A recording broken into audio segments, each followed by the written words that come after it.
I know it's been a long time since I've posted any videos about my rereading project, which is, as I explained in my video about J'irai le Joie by C.L. Moore, my effort to go back and reread things that I read, particularly in my period of heavy interest in science fiction and fantasy during my 20s. And this includes things that I really liked and wanted to revisit later, and always have meant to revisit and reread, and also things that I didn't like so much and thought that maybe I should give them another chance when I'm at another stage or point in my life. So this video will be about The Broken Sword by Poul Anderson.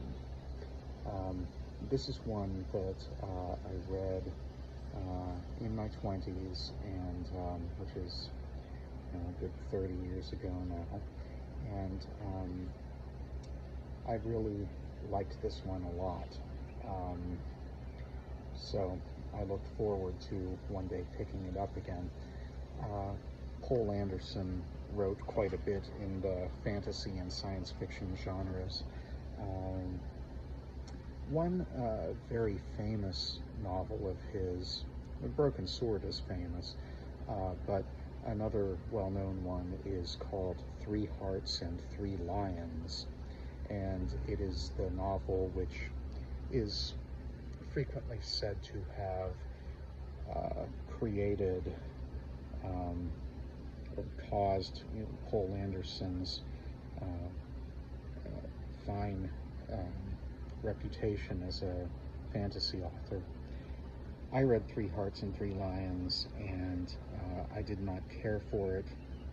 It just didn't engage me for whatever reason. This one is a different story. I loved this. If you don't like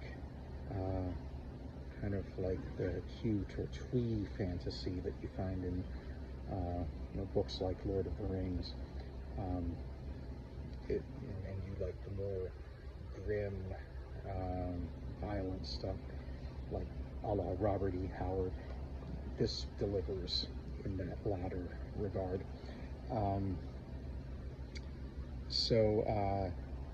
And then just about Poul Anderson and his fantasy works. Another great one that I will reread one of these days is called Rolf Kroki's Saga. That's H-R-O-L-F, and then second word K-R-A-K-I. Rolf Kroki's Saga. And then he wrote others. I think one is called War of the Gods. That's one that he wrote and published shortly before he died. These are all Norse-themed fantasies.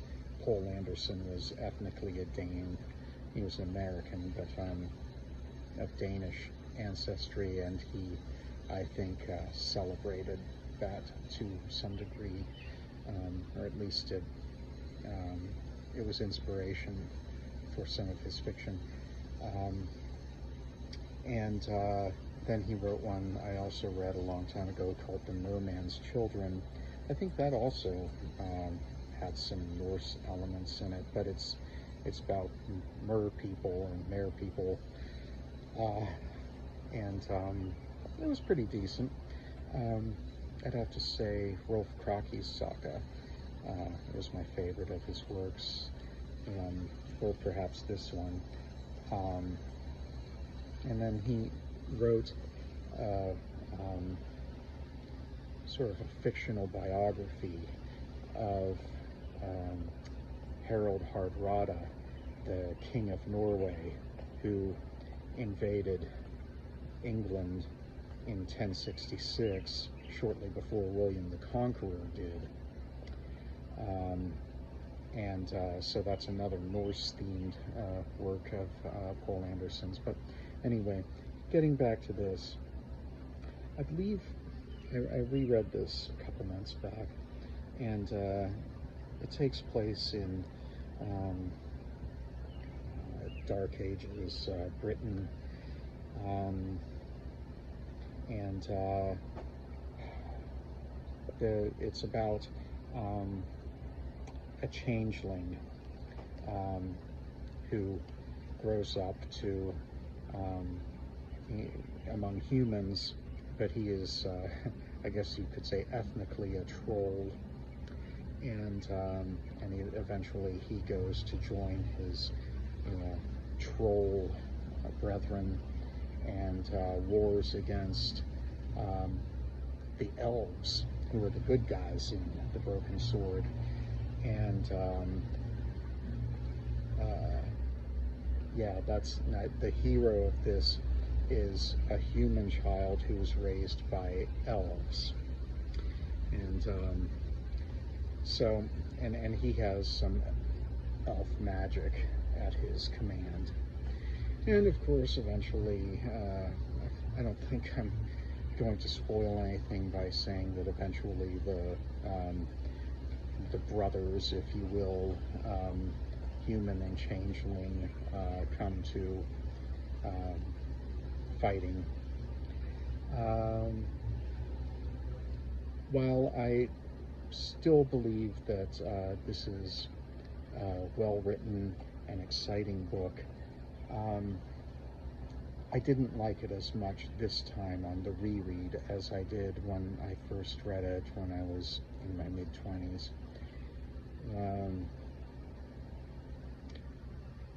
First of all, the way the good guy, the human hero, uses elf magic, just, it kind of got a little annoying to me. You know, he uses it to, you know, create little I don't know, charming beauties in nature to charm a sweetheart of his, for example. I don't know, and just the fact that he can cast these magic spells for some reason, just, it was an obtrusive element that just I didn't care for, annoyed me. But I think that maybe I just was not at a good stage of life to enjoy this as fully as I might have. Still liked it. I'll still recommend it to those who are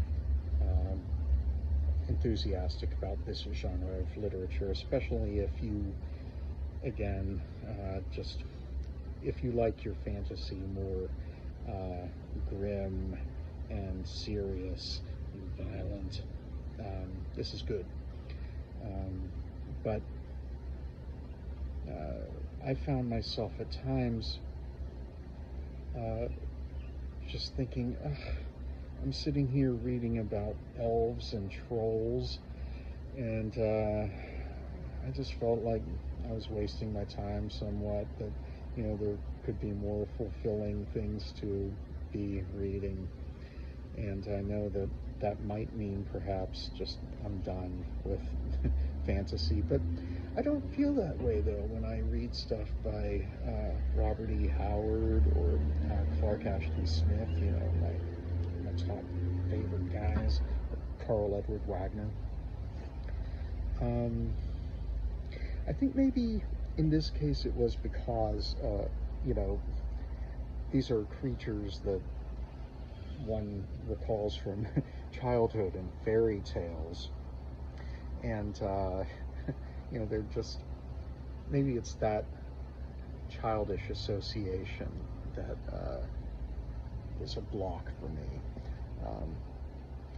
But anyway, it is nevertheless well written, certainly better written than the last stories that I reviewed in a video, the Jirel stories by C.L. Moore, which were very pulpy. This is not a pulpy work. This is a very professional, well-written book. And a point of interest for those who might be interested in pursuing this is that This is actually the second version that I'm holding here. Poul Anderson published the first version of this in 1957, and I think some years later, like in 74 or 75, something like that, he revised it with some thoroughness. But the revisions, as I understand it, I haven't read the first or original version of this, but the revisions, as I understand it, were not so much substantive as stylistic. You know, he just changed the language from more archaic to perhaps somewhat more modern, or, you know, use different phrasing and words here and there, but the plot is generally the same as I understand it. There was one sort of major change that he made, and again, major is probably overstating things, but from what I understand, it made this, I believe, something that I could enjoy a little more, in that it took away a little bit of Christian mythology that he had included in the book before. So this is just, you know, a little more pagan and heathen and so forth. So anyway, so I would recommend this to those who are into this genre, who like it dark, and who, unlike me, are maybe not as cynical, and, you know, just more able to throw themselves into something like this and enjoy it. So anyway, thanks for watching.